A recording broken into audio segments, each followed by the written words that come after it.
I'm Todd Heitkamp, the owner of Dakota Angler here in Sioux Falls, South Dakota. Today we're out here at Catfish Bay, just on the northern side of Sioux Falls. A little windy today, so how appropriate is it for us to talk about how weather affects fishing?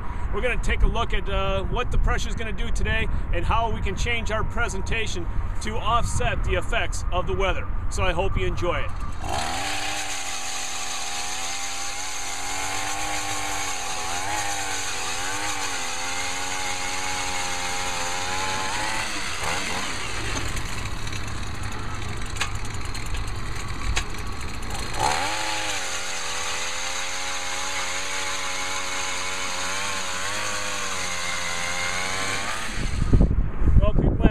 Time being the weather guy that I am on my other job, how does weather affect fishing? And it really has to deal with the pressure. It's the one thing that we can't control. We can use electronics, we can use different jigs, you can use different types of bait to entice that bite.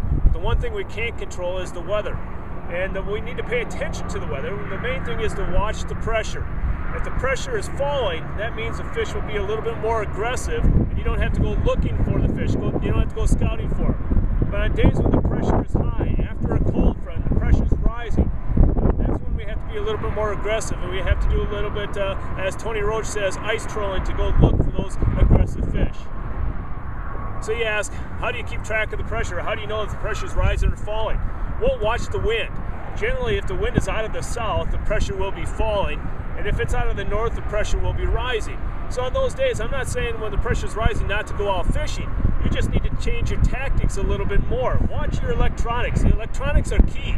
If you're marking fish on the bottom and they come up and they take a look at your lure and then go right back down, that tells you you have to either make your jig a little bit smaller or slow your presentation a little bit. But again, on days when the pressure's falling, you're not going to have any problem catching those fish because they're going to be hungry. They're going to be on the prowl. They're looking for something to eat.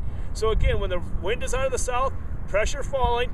Wind out of the north, pressure rising. Also, you can check out the pressure tendencies and the forecast on weather.gov, which is the National Weather Service website, to help you keep an eye on what the pressure will do the next time you go out on the ice.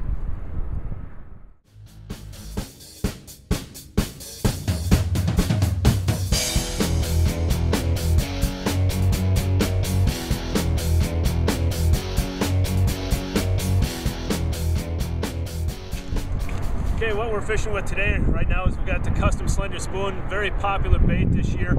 Great flutter action as it falls down, really great attraction for any fish. It's great for also lure to use whether or not the pressure is falling or rising. Drop it down there and see if you can get after the more aggressive fish, but at least a good bait to use to scout to see if you're dealing with fish that are a little less aggressive than you otherwise would. See if you can get them up off the bottom. So let's see if we have any luck today.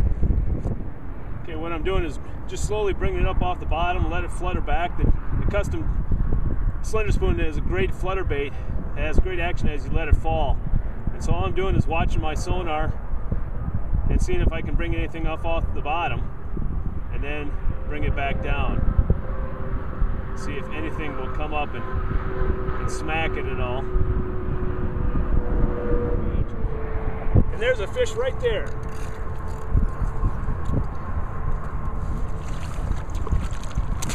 Finally got one with a little bit of help. Little bluegill, not bad. So again, this air pressure effect, if you pay close attention to it, if the air pressure is rising, the air bladder in this fish will increase and they won't be as hungry. When the pressure is falling, the air bladder decreases in size and they're less full, they're hungry, and they'll go out looking for the fish. So on days like today when the pressure is falling, you don't have to go out looking for the fish. They'll come to you. Just like this one here is, who's a nice sized bluegill, came and actually attacked this Slender spoon. So again, pay close attention to what the weather is doing, mainly the pressure. One other thing that you can do to help you figure out what the pressure is doing is watch the wind. If the wind is out of the south, the pressure is generally falling. And if the wind is out of the north, the pressure will be rising. So that you can be an amateur weather forecaster out on the ice. And that's why a lot of times people will say the fish bite best right before the storm. The reason why is because the pressure is falling right before the storm, and then as the storm passes, the pressure is rising. And so the next day, typically after the cold front, is going to be your toughest day of fishing because the pressure is going to be the highest. Now once the pressure begins to stabilize after a day or two, the effects on those fish have basically stabilized. They've evened out. And so you can still go out and fish, and your presentation isn't going to have to be much different. But the whole key is to let the fish adjust to the weather, to that change in the pressure.